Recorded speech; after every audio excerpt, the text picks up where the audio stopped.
შინაგანად ვგრძნობდი, რომ ჩემი პირველი განათლება არ უნდა დამეკარგა. თბილისის სახელმწიფო კონსერვატორია გამორჩეული იყო საერთაშორისო მასშტაბით, ძალიან მაღალი დონის იყო და არის.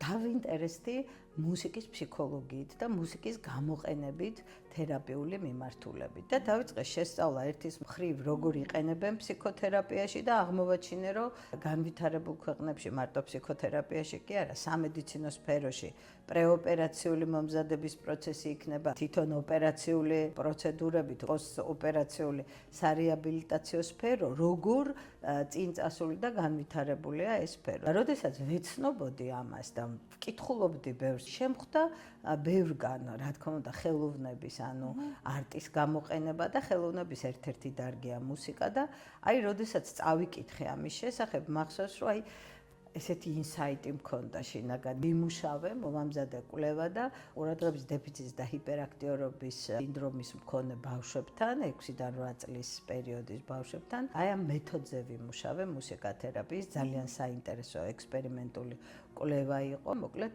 აი ასე შევაერთე ეს ორი სფერო.